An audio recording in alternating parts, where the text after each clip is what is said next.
Semua ni adalah atau cara Python yang menggunakan struktur kawalan ulangan for. Okay. Struktur kawalan ulangan for. Kalau tengok semua guna for ni. Okay. For yang ada fungsi range. For range. Okay, range. Kalau ini tak ada range pun boleh juga ditulis dekat atas ni. Kita tengok satu persatu. Contoh satu. For n in range 5 to 9, print n.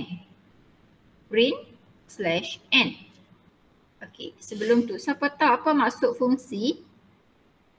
Apakah yang dimaksudkan dengan baris ni? /n. Apa maksud dia? Siapa ingat? Print /n. Ini maksudnya untuk kita selang satu baris. Okay, /n. Dia akan mula dengan line yang baru, baris baru. Okay, for n in range 5 to 9, print n. Okay, kalau macam ni, agak-agak awak apa dia output dia? Bagi tahu saya output dia apa? For n in range 5 to 9, print n. Paparkan nilai n. Okey, kita ada fungsi range. Bila ada fungsi range yang ada dua nilai macam ini, 5 dan 9, maksudnya 5 ni untuk apa? Mula. Okey, ini adalah nombor mula. Ini nombor tamat. Okey. Kita ada start and stop. Tapi stop dia tak termasuk 9. Dia akan stop sampai 8 saja. Jadi apabila kita runkan atau cara macam ni, kita akan dapat hasil 5. Lepas tu berapa? 6, 7, 8. 9 tak termasuk. Okey. Ini untuk contoh 1. Sekarang kita nak buat contoh 2. Kita agak dulu apa output dia. Sekejap lagi kita akan run, kita bandingkan apa kita punya output dengan apa output yang komputer bagi. Tengok kat sini pula.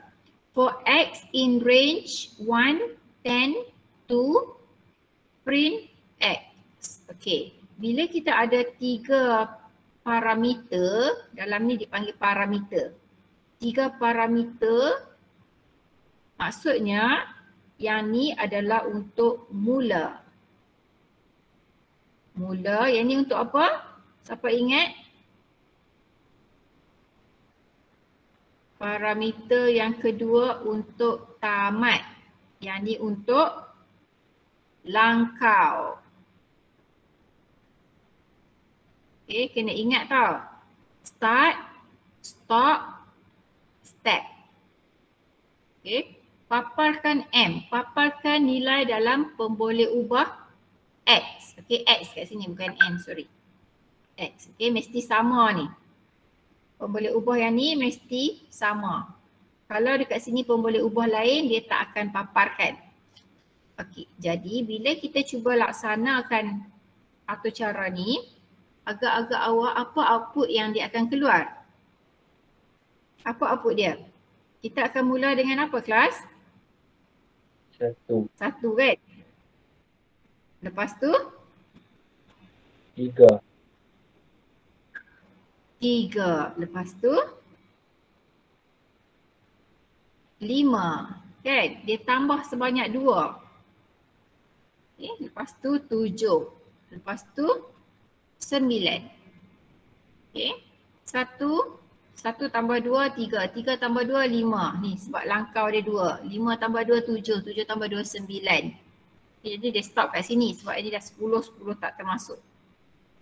Okey, sekarang ni kita cuba pula yang ketiga. Okay, boleh juga kalau dia buat macam ni. range tu dia tulis di luar. Okay, dekat sini range tu dia tulis sebaris dengan 4. Ini range tu dia letak di atas. X sama dengan range 37. For M in X, X tu kita ganti dengan range 37.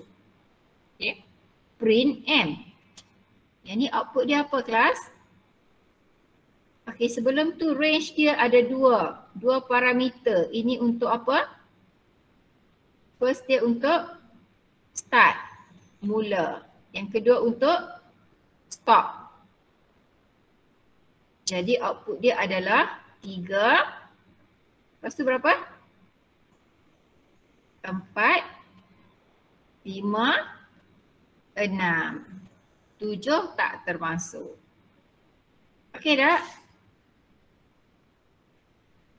Okey, yang ni pula contoh 4. Dia ada 3 parameter, jadi kita ada mula, tamat, langkau. Okay. For Y in X. For Y in range 15, negatif 1, negatif 3. Kalau tengok kat sini, mula dia nombor besar. Mula dia 15. Akhir dia negatif 1. Jadi langkau dia mestilah negatif. Mestilah tolak. Okay, sebab daripada 15 nak jadi negatif 1. Okay, untuk yang ni jawapan kita macam mana? 15. Kan? Lepas tu berapa? Siapa tahu? 12. 12. Lepas tu 12 tolak 3, 9. 9 tolak 3, 6. 6 tolak 3, 3. 3 tolak 3, 0. 0 termasuk tak? Ya, termasuk. Sebab negatif 1 kurang dari 0 kan? Okay. Sampai 0 saja. Lepas tu kita tengok lagi contoh seterusnya yang kelima. For I in range 4, print I, N tu di hujung selepas I ni kita letakkan simbol koma. Jadi untuk yang ni output dia akan jadi, tengok range ni satu saja parameter. Bila satu saja parameter, ini apa maksud dia ni? 4 ni mula ke tamat? Plus, ini untuk tamat. Dia akan berhenti sampai nombor 4. Dia mula dengan 0. Jadi dia akan dapat macam ni. For I in range 4, dia akan keluar print I sekarang 0. Lepas 0, okay, dia ada koma ni maksudnya dia jarak sikit. Lepas tu ada N koma. N koma ni dia akan paparkan macam ni. Koma macam tu. Koma. Okay, simbol koma. Lepas tu dia naik lagi. I sekarang bernilai 1. Okay, I sekarang 1, lepas tu koma. Lepas 1 dia koma. Lepas tu dia naik lagi. I sekarang jadi 2. 2. Print I 2, koma. Okay. Lepas tu ulang lagi naik atas. I jadi 3. Print I ni 3. N, koma. Macam tu. Lepas tu naik atas. I jadi 4. Bila 4 dia tak keluar dah lah 4 ni. Dia akan berhenti sampai sini saja. Boleh tak? 0, 1, 2, 3. Okay, kena ingat yang ni tau. Yang ni. Sebab arahan ini. Ni arahan ni yang menyebabkan dia ada koma dekat belakang. Belakang I, ini nilai I kita tu kan sentiasa berubah. Lepas nilai I mesti ada koma. Okay, yang ni, tu pair dia. Okay, next, yang last kali. For X in range 2, 10, 3. mula, tamat, langkau. Print X and kosong. Maksudnya dia jarak satu space. Okay? Jarak saja. Dia tak ada koma ke, tak ada tanda apa, cuma dia ruang kosong. Jadi dia akan keluar macam mana? 2. Lepas tu jarak kan? 2 jarak. Okay. 2 lepas tu macam mana nak pi sampai 10 ni? Macam mana kelas? 2 tambah 3, 5. Okay. Tambah 3, 8. Lepas tu dia tunggu dekat sini kan, dia ada ruang. 8 tambah 3, 11. Okay, 11 dah tak termasuk. Jadi ini adalah output dia. Boleh ikut tak setakat ni? Okay, sekarang kita nak bandingkan dengan jawapan komputer. Saya cuba tekan run. Run module. Macam ke tepi sikit untuk kita bandingkan. Okey, cuba tengok kelas. Sama tak? Okey, bila kita run dapat macam ni. Okey, ini yang contoh 1 kita dapat macam ni. Komputer dapat macam ni. Betul kan? Sama. Contoh 2, 1, 3, 5, 7. Komputer pun dapat macam ni juga. Okey. Betul kita buat. 3, 4, 5, 6 sama juga. Yang ni 15, 12, 9, 6. Okey, sama.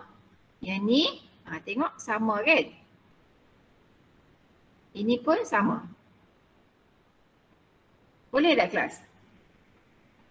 Yang ni saya bagi contoh yang mudah saja. Bila awak tak run dengan komputer pun kita boleh agak dah jawapan dia macam tu. Okey, setakat ni ada soalan. Kita nak tengok banyak lagi contoh atau cara Python menggunakan contoh kalau ulangan for dengan fungsi range. Contoh kalau ulangan for dengan fungsi range yang kedua. Tengok dulu soalan. Contoh 1, for G in 1, 2, 3, 4, 5. Print, saya suka awak. Lepas tu ada G kat belakang. G ni adalah pemboleh ubah. Okay, pemboleh ubah.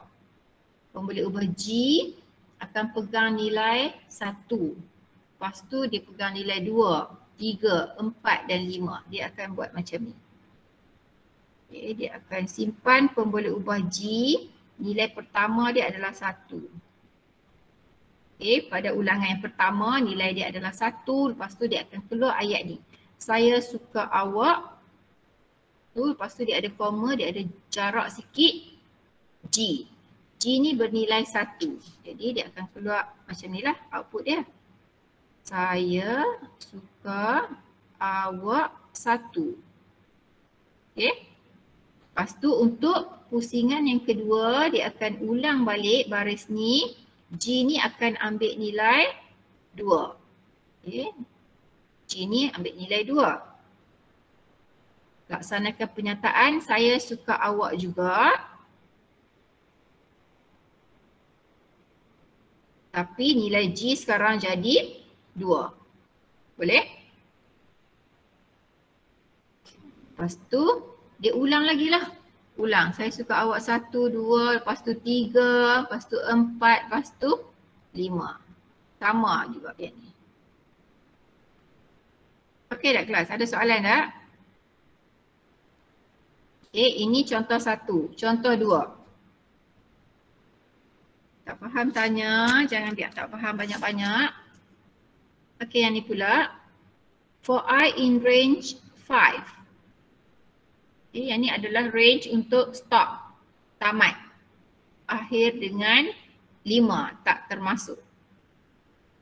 Okay, print saya suka awak I. Macam mana output dia yang ni kelas? Saya suka awak mula dengan berapa? Bagi tahu saya mula dengan berapa? Sifar. Sifar. Okey, lepas tu dia akan buat saya suka awak 1, saya suka awak 2, 3, 4. Okey, 5 tak ada. Ayat ni ada lah. Okey, saya tak tulis lah. Lambat nak tulis. Okey. So kita jangka output dia macam ni. Okay. Ini untuk contoh 2. Contoh 3. Okay, yang ni. For I in range 3, 7. 3 adalah mula, 7 adalah tamat. Okay. Print saya suka awak juga. Saya suka awak. Berapa? Dia start dengan berapa kelas? Start dengan 3. Kan? Mula. Lepas tu saya suka awak 4, 5, 6. Okay, dia akan keluar 4 baris ni. Okay, contoh terakhir. Contoh yang last, kita ada yang ni. For I in range 3, ini mula. Biasakan kalau nampak macam ni, tulis di atas tu. Mula, tamat, langkau. Okay. Print saya suka awak I kali. Jadi dia akan keluar. Saya suka awak I. I untuk yang pertama, pusingan pertama adalah 3. 3 kali. Lepas tu dia naik pusingan kedua, dia akan jadi macam mana kelas? Nilai dia berapa? I dia. Siapa tahu? Saya suka awak berapa? 6 kali. Sebab tambah sebanyak 3. Kan? 3 tambah 3, 6. Lepas tu pusingan yang ketiga dia akan jadi saya suka awak 9 kali. Okay. Last kali saya suka awak 12. Ada tak saya suka awak 12 kali? Ada ke tak ada? Ada ke tak ada? Tak ada sebab 12 ni tak termasuk. Okey, sekarang kita tengok output dia.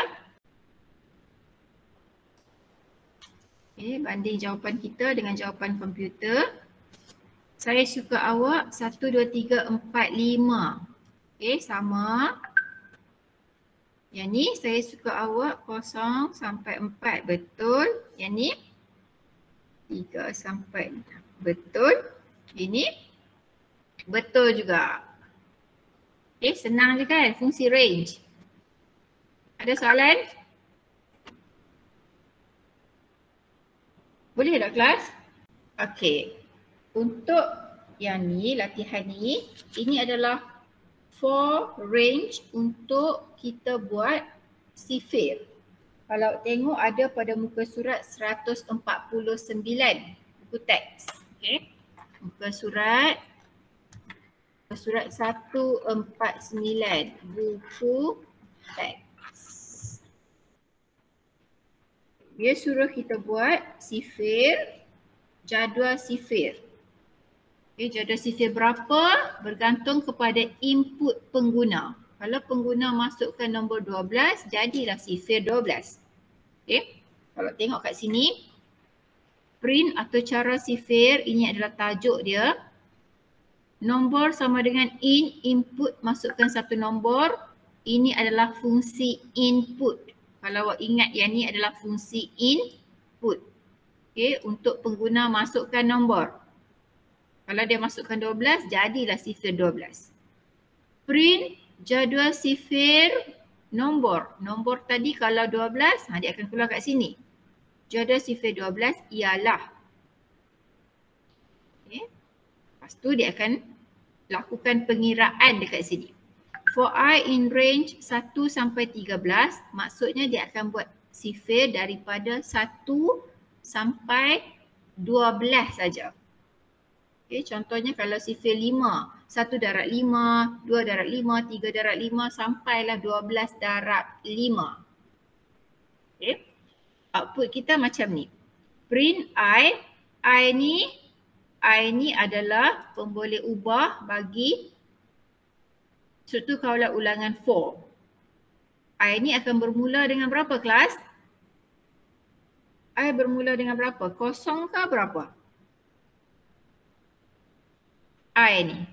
Dia akan mula dengan berapa? I ni akan bermula dengan 1. Ni 1 ni. Jadi dia akan keluar 1. Ni simbol X ni untuk darab. Okay, darab nombor. Nombor. Katakan tadi kita masukkan nombor tu adalah 5. Jadi 1 darab 5 sama dengan, yang ni adalah pengiraan, proses. 1 darab 5 dia akan keluar 5. Macam tu.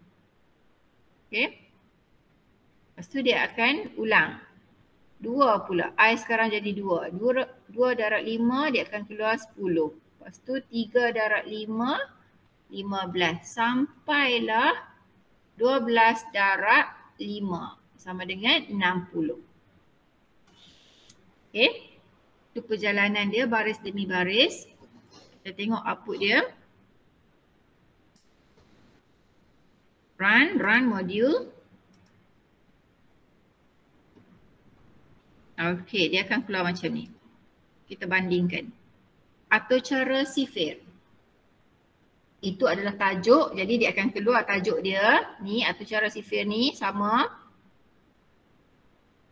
Nombor sama dengan input, masukkan satu nombor, ini adalah fungsi input, dia akan keluar macam ni. Masukkan satu nombor, cursor duk tunggu dekat sini. Awak masuklah berapa pun. Katakan saya masukkan 7. Okay, saya type 7, lepas tu saya enter. Okay. Lepas masukkan 7 dan enter, dia akan buat baris seterusnya. Print jadual sifir. Nombor yang saya masukkan tu kan 7. Ini ialah pun boleh ubah nombor. Oh tadi saya kata 5 saya masuk 7. Okey, tak apalah. Okay, jadual sifir 7 ialah 1 darab 7 macam tu. Okay, dia akan tolong buat untuk kita.